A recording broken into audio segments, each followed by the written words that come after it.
This episode is brought to you by Shopify. Forget the frustration of picking commerce platforms when you switch your business to Shopify, the global commerce platform that supercharges your selling wherever you sell. With Shopify, you'll harness the same intuitive features, trusted apps, and powerful analytics used by the world's leading brands. Sign up today for your $1 per month trial period at shopify.com/tech, all lowercase. That's shopify.com/tech. This episode is brought to you by JLL. Get an insider view into the world of commercial real estate with JLL's podcast, Trends and Insights, the Future of Commercial Real Estate. Whether you're curious about making cities more sustainable, the evolution of office space, or AI opportunities, this podcast will help keep you a step ahead. Tune in for candid conversations with business leaders about the biggest trends impacting how we live, work, and play. Subscribe to Trends and Insights now at jll.com/podcast. Today's episode, we're going to be talking about networking and why your tax refund might not be as big as it was last year. Enjoy.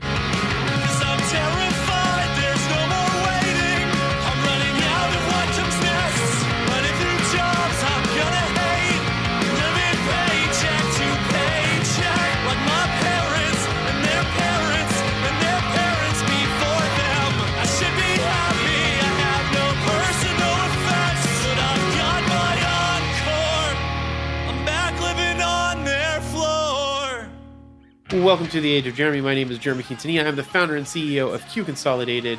We focus on investing and creating businesses in media and entertainment, finance, investing and insurance, education and e-learning, art, music and the humanities, earth and human sustainability and advancement, and earth and space exploration and transportation. Our current businesses include 3T Warrior Academy, Q Financial, Age of Radio, and Merlin, to name a few. You can find me on all socials at Age of Jeremy, except on X, it is at Age of Jeremy Q. And on Facebook, it is Cesar Jeremy Quintanilla. There are links in the episode description. If you are new to this podcast, and this is all of the trials, if you're new to this podcast, these are all of the trials and tribulations I go through to build my business empire and legacy, and I hope you pick up some wisdom along the way. I also have guests that share their trials and tribulations of becoming content creators or entrepreneurs and the adventures they have gone through. As well, if you want to see Coach JV's financial blueprint, there is a link to in my link tree in the episode description. It is a warrior's guide to financial freedom, and it is absolutely free. Please join me also on my Q Consolidated channel and my Age of Jeremy Instagram account. I provide extra insight on all things that I have going on in business and in my life. Hopefully you will find some wisdom in there as well. It's absolutely free to join. And last but not least, make sure to check out ageofradio.com to see all of our amazing podcasts. We will be adding more soon. You can also join our amazing community of content consumers and content creators at our Addicted to Podcasting Facebook group. Everybody is welcome. So as you know, my Q Financial business, we help people with their taxes and we do bookkeeping, and we're going to be really focusing on growing that portion of our, family empire or business empire this year with all the cool things that we have in place and in plan for that from this year into next year. And so I thought that it would be a good idea to kind of talk more about taxes on this. It's something that people don't understand. There's a lot of social media people on social media that say all kinds of crazy things that are kind of true, but they're surrounded by exaggerations. And so it's very difficult for people to get good grasp of what they should be doing, because a lot of people think that if they have a business that they don't pay taxes. And to be honest, lots of business owners pay a lot of taxes. I pay a lot of taxes. CJV pays a lot of taxes. Taxes, in my opinion, help the community grow and be better. It's just our responsibility to make sure that the people that have that money are doing what they say that they're going to be doing with it. And to do that, we need to be more involved with our communities and more involved with what's going on in our cities and our states and our counties and our country. So that means that you have to put in, you will only get out of this life what you put into it, and you will only get out of your communities what you decide to put into it. So make sure that you're putting it in. And so I pulled this thing from Bloomberg's. I love Bloomberg, not Michael Bloomberg himself, but I love the Bloomberg company. I don't have anything against Michael Bloomberg, but I'm talking about Bloomberg, the business, not how people will think that he's an elitist and all of that jazz. But why your tax refund might be smaller this year. The average refund from the Internal Revenue Service is down more than 11% from 2022's payouts. Tax refunds are likely to be disappointing this year. This is from Claire Ballantine from Bloomberg reporting. According to the Internal Revenue Service, the average refund check so far is down 11% from last year, dealing a blow to consumers already hit hard by inflation. About 72 million Americans have filed their 2022 tax returns by the week ended March 17. According to the IRS, the average refund payment was $2,933, down from $3,305 at the same time last year. In total, the IRS has paid out $158 billion, compared with more than $170 billion a year ago. At a time when the average person is struggling with high prices for everyday items like food and gas, along with expensive housing costs, that is likely to cause further pain for those counting on a big tax refund to help make ends meet. And I'm going to comment on that piece in one moment. Many American households use their refund payments to pay down debt or help with monthly expenses, so smaller refund checks are likely to curtail their spending in March and April, said Nicholas Kalas, co-founder of DataTrek Research. Eric Bronenkant, head of tax at robo-advisor Betterment, attributes the lower tax refunds to the rollback of some pandemic-era tax credits. For instance, the child tax credit has reverted to $2,000 per child, compared with up to $3,600 in 2021. The Child Independent Care Credit, designed to help workers offset the cost of care for a child or dependent with disabilities, also decreased. On top of the expired pandemic-era tax credits, some people may end up with a smaller refund because they received severance pay or unemployment income or tapped into their retirement accounts to help make ends meet, said Andy Phillip, director of the Tax Institute at H&R Block. With less extra cash coming in from tax refunds, Americans could cut back on discretionary purchases, leading to lower retail sales, according to Colas. In February, overall retail purchases dropped 0.4%, following a 3.2% increase in January. This could add to fears that a U.S. economy is headed for a recession. Again, that's something that I have talked about greatly, that we are going to be heading into a recession here in the next year or two. In February, overall retail purchases dropped 0.4%, following a 3.2% increase in January. And so this is specifically where we are right now in the world. So you might just be up for a smaller tax refund this year. And so which brings me to the point is that a good advisor, a good tax accountant, whether it's for business or personal, or an advisor, the goal is to make sure that you don't have the main goal that you should have is to not get anything back and to not have to pay anything extra in. It should balance out at zero. And the problem is twofold. One, the first problem is people look at that as a way of saving.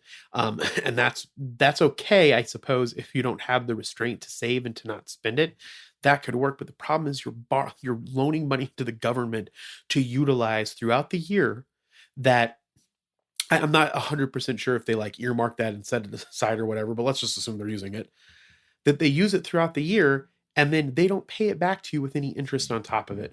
And that is the most ridiculous thing ever, because you should never be loaning money over a period of time where you don't get any interest back on it, depending on how long they have it. Now, if you're loaning to a friend, you're going to be like a little bit better, and say, hey, can you get this back to me in like 3 months? If you don't, then I'm going to start putting interest on it. That's what you should do to force them to pay you back when you're helping them out. And whether or not you think that that's the most altruistic thing to do, I think that's the best thing to do when you're lending money to people, so people don't take advantage of you. And so that being said, I don't think that you should use it as a savings mechanism. You should be putting that money aside, investing that into a business. If you listen to me in any way whatsoever, I'm not trying to teach you tricks or anything exciting. Business is hard work. You have to put in the time, you have to put in the energy, you have to put in the effort. And the only way to do that is to start a business, start working in your business, start making money in your business, and you will either get more money in, you'll start expensing stuff more. For the first couple of years, you'll probably have some really good tax deductions, and you might take from your other income taxes that you owed, because like the first couple of years we were 3T Fitness, like the first year we were like negative $30,000.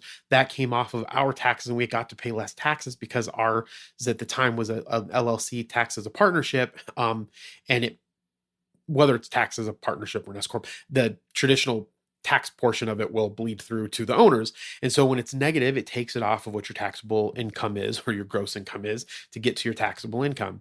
And so there are all kinds of things that you can do with business, but I'm telling you, if your tax tax person should help you be learning how to not pay your taxes throughout the year and not have to owe anything and not get anything back. That is the most beneficial thing in my opinion, when it comes to taxes. We'll be right back. This episode is brought to you by Carnegie Mellon's Tepper School of Business. Want to advance your career or switch fields? An MBA from Carnegie Mellon's Tepper School of Business can help. Earn your degree from a top-ranked business school with a thought-provoking curriculum, one-on-one leadership coaching, support from experienced career counselors, and full-time, online hybrid, and accelerated MBA formats. Join the intelligent future. Visit cmu.edu/Tepper to learn more. So I heard in a recent poll that LinkedIn was going to be laying people off. Not in a poll, in a news article. I heard that LinkedIn was going to be laying people off, and it made me think about like the importance of LinkedIn, what it's being utilized as, and what it's being utilized for. And I think one of the biggest problems with social media is that all social medias now are trying to do the exact same thing. Like almost all of them have a same thing as stories. Almost all of them have the same type of system as reels. All of them have, most of them are getting to where there's audio rooms that you can do. There's LinkedIn audio room, there's Twitter Spaces, there's Clubhouse, there is Facebook rooms that can just be audio. And so they're all just trying to copy each other. And I think that one of the things that I really enjoyed about LinkedIn is that it's focused more on building business connections and building business networks. But then when we have this really big rise of social media, where social media is just getting copied from one platform and going to another platform, a lot of the same content that was starting to go onto LinkedIn was just regular content and it wasn't business related focused. And so I think that you should have some type of LinkedIn strategy. You can listen to some of my previous podcasts. I don't know exactly which ones they were, but I've talked about how to utilize LinkedIn. Make sure that you're using Sales Navigator, or not Sales Navigator, LinkedIn Premium, so that you can get in-mail credits, so you can build those relationships, chat to people on there, build networking on there, go and meet those people, have lunch with those people. There's a book that I had to read in college for business. Essentially, we had a option to do two books. I think one was Never Eat Alone. And if you had read it, you could read a different book, if I'm not mistaken. But anyways, I had read it. It's a great book, Never Eat Alone. It's a little outdated now, but it's talking about the importance of networking and building relationships. And that should be like the number one thing that you're doing inside of your business. And then there's me, if you follow us in 3T Warrior Academy, I'm what's called a generator, but with my human design, generator, or my human design chart, it's more that most of my wealth is going to be through the relationships that I build. But when I think about that, that's really for everybody. So the more that you can put yourself out there building relationships, the better it can be. And one of the best places to start is LinkedIn. I'm not sponsored by LinkedIn. I am just a big fan of Microsoft, and Microsoft owns LinkedIn. And I think that you should be posting on there. You should be building your authority on there. You should be doing all kinds of things on there, because it can be very, very beneficial for where you're going to be moving in life.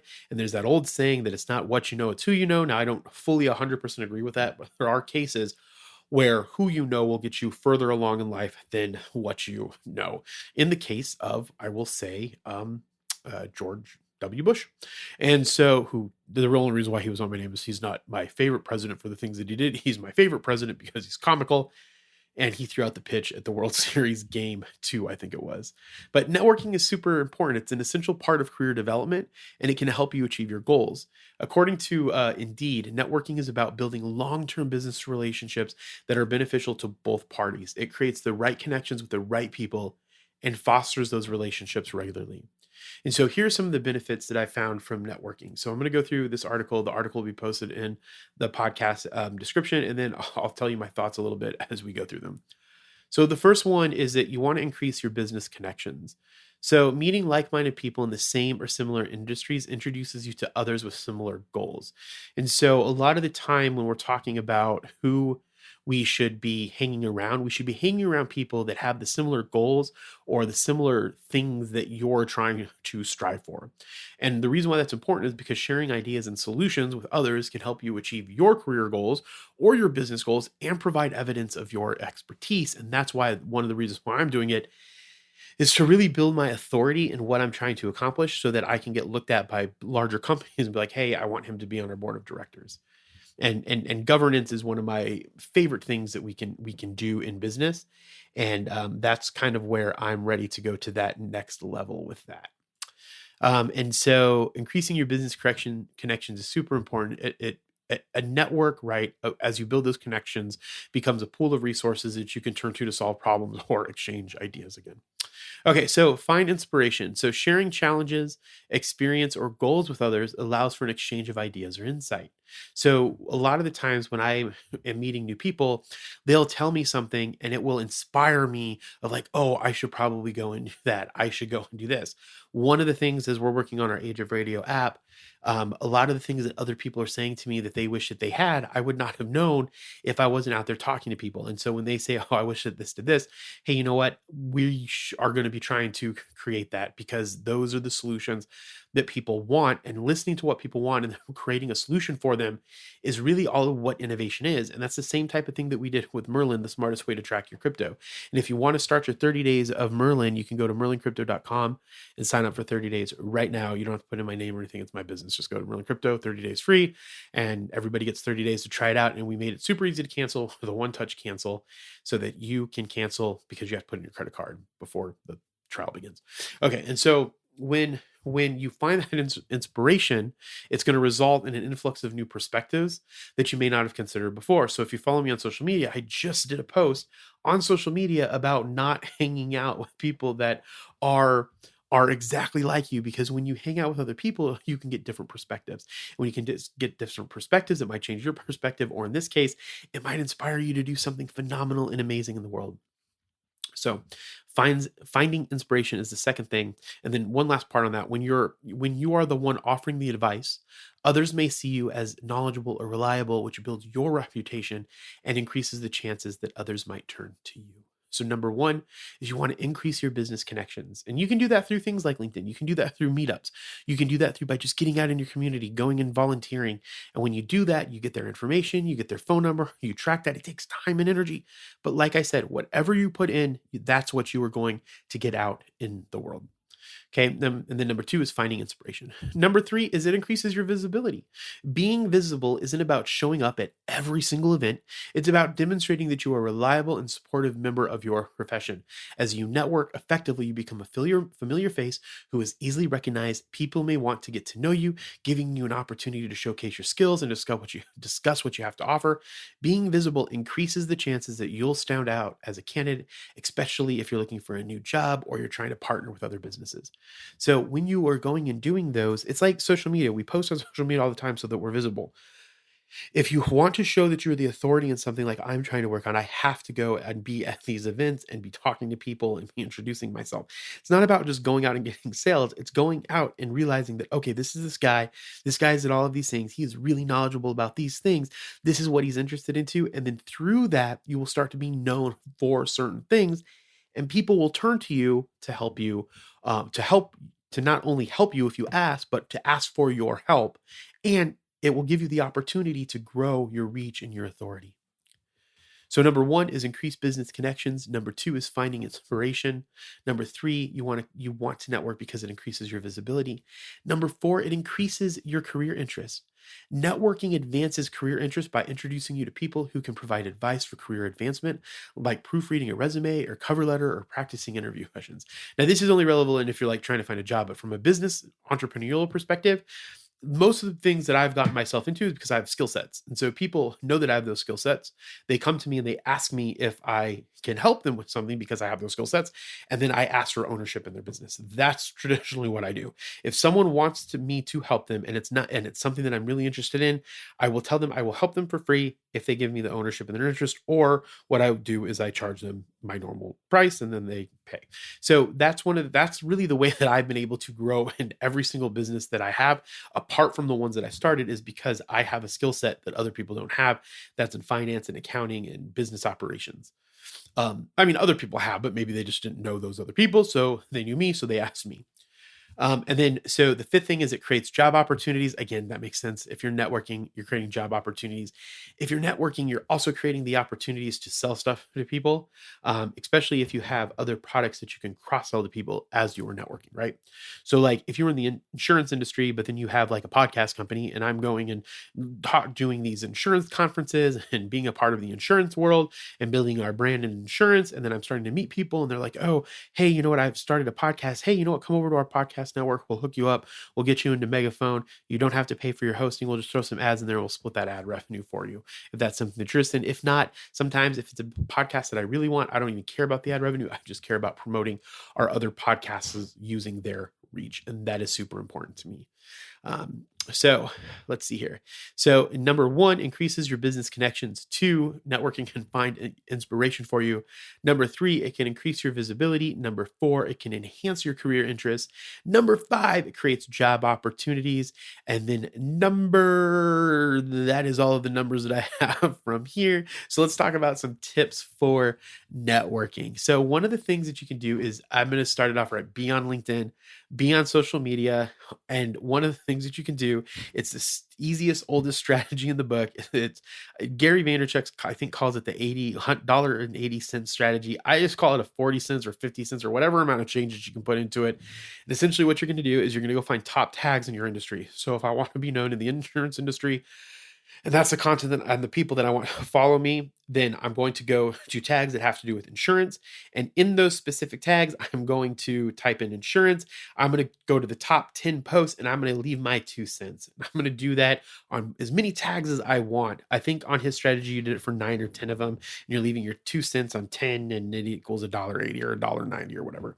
And so I'm not going to do the math right now. And so I just say, go in there as much as you can. And you want to do that on all the platforms that you want to be known for, and you want to build those relationships. And when you talk to those people, they're going to comment back, and then you talk back. So if you have the time, I don't have the time, I would like to have the time, spend an hour doing that every single day, 1 hour commenting on those things every single day. And for me, I'm trying to make the time. I try to do 15 or 20 minutes every other day, whatever you can get in, and you do that. That's how the number one thing that I think that you should do for starting to network. The second thing that you need to do, which is the number 1 on my little sheet here, is attend events. So whatever the industries that you want to be involved with, attend as many events as you fucking can possibly do. If you want to be known in the XRP community, go to Apex, or the development community, go to Apex, go to XRP Las Vegas. If you want to be known in the Adobe community, go to Adobe Max, or the graphic design community, go to Adobe Max. If you want to be known in the podcast community, go to Podcast Movement, something that I've fucking failed at every single year and going to be going to it this next year coming up. So that's like the number 1 thing that you can do. The second, just go to as many events as you can in the freaking profession that you are specifically in. Have your card, get your card out, give it to people, get a QR code if they're Zennials, because I still like getting cards, and then I just copy them in myself, and now you can do a QR code. It'll upload it right away. Easy freaking peasy, right? Move into the new age. I get it. Stay up to date. The second thing is join professional organizations. Get into your chambers of commerce. If you're in, I'm using insurance because we started getting into insurance lately. So if we go and getting in insurance organizations, me as a CFO, going and getting involved with finance organizations, getting more involved with the craft of finance and the overall thought process of finance, me getting involved with design, because that's more of where my life is actually headed now, is into the design field, because we're designing software, and then we'll be working on designing space and earth exploration stuff as we go. So most of my time is on the design and engineering and software. So go and be involved with those things. That's the thing that you want to be involved with. So it doesn't have to be the more, let me slow down and go back. The more niched you are in it, the better. But I don't think that there is a problem personally if you're not niche and you're just doing all kinds of shit, like say Elon. I go to Elon Musk. He's not like my hero or anything, and I don't like look up to him. But an example would be Elon Musk. He does a lot of things. A lot of the stuff that he does is design and engineering. But for the most part, if he has these other areas of things that he's interested in, and he goes and learns about them. So you do those things in all those areas that you want to learn about, and then you start to become known in those spheres. So again, going back to the thing that I've said multiple times, you are going to get out of life what you put into life. Just keep remembering that. And so join professional organizations. The third thing is volunteering. Hands down, volunteering is one of the best things, not only because it helps create better karma and good merits for you. I'm a Buddhist. Hopefully one day I'm a Buddha. I'm a Buddhist. And so fixing my bad karma, I want to give more money, time. If you give that time, you start to build relationships. Like I have a meeting with Junior Achievement this Tuesday to get back and doing stuff with Junior Achievement. Eventually I'll become a board member. Eventually I will be able to talk to all the people that are in there in insurance and about podcasting and 321 Academy and cryptocurrency and all the things that we're a part of. And that continues to build that network, and people will come to you. But you don't want to say yes to everything. Some things you can say yes to, some things you can say no to. Know how to say no to manage your time so you can be doing all of the things that you want to do in your life. So attend events. Well, first of all, get really involved with social media, build relationships on social media, attend events, join professional organizations, volunteer. They put social media at number 4. I'm putting it back at number 1 because I think that's the most important thing. And then make sure that you have a plan on following up with all these people. I personally think everybody thinks I'm crazy. Most people think I'm stupid. If I just know it works. That's why I don't give a fuck. When I want to say thank you to someone, I write them a thank you card. There is nothing more meaningful in this world, especially in today's age, than getting a thoughtful, actual freaking card. Even if they read it, throw that shit away. I don't care. It does not offend me. I throw most of the cards that I get away unless they're like super dear to my heart or there's something really important. But if you send thank you cards and express your gratitude for the people that are in your life, and you make sure that you do that, again, you'll have to have their physical address. If not, send them an email. Nice written email. That will go so far, you have no idea. The other thing that will go far with building relationships is remembering people's birthdays and buying them a nice gift. It's not like a tit for tat thing. Just do it because that's the cool thing to do. Like the joy that you would get out of just buying something for somebody and like, wow, this fucker took, like, you were remembered in that person. Like when you do that, that other person realizes that you are remembered, that you remember them, right? And so like one of the things about Buddhism and remembrance is that we all live forever because we are all remembered from different people that we have touched inside of our lives. So as a funny way to say this, touch as many people as you possibly can in your life and you will live on for eternity. And whether or not you think that that's a selfish thing or that it's not a genuine thing, I don't give a fuck. I think it's cool. I genuinely want to get stuff for people, and there's a mutual value exchange for those things, right?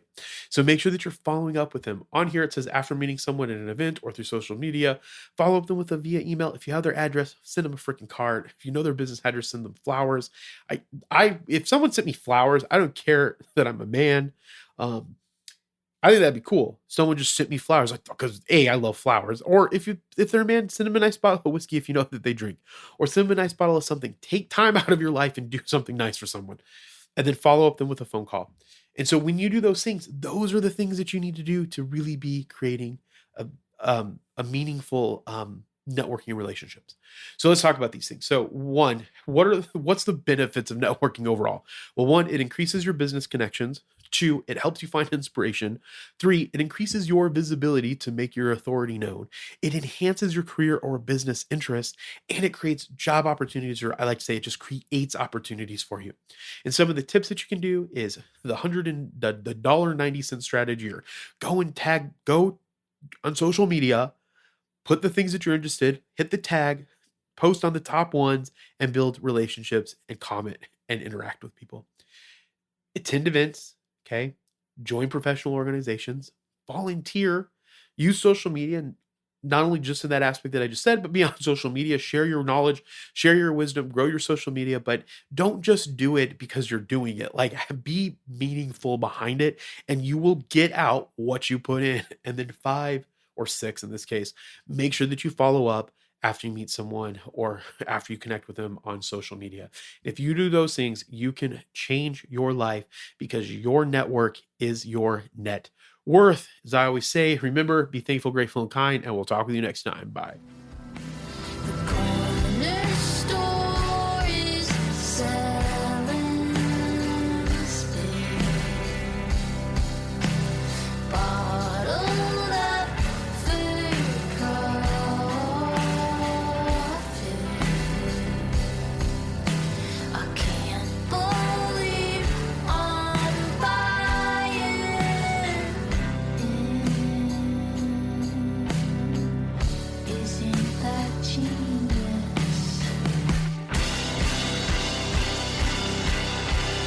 Thank you so much for tuning into the Age of Jeremy. If you like this podcast, make sure that you subscribe to it, share it with someone, and make sure that you like it or give it a 5-star rating or whatever rating if your podcatcher allows you to. The opening song was Brave Faces Everyone by Spanish Love Songs. The closing song is Threatening Each Other Recapitalism by Illuminati Hotties. I like using Neumann microphones. I use a Zoom L8 recorder. I use Cubase, and I use Waves plugins. And one last time, remember, be thankful, grateful, and kind. I will talk with you next time. Bye.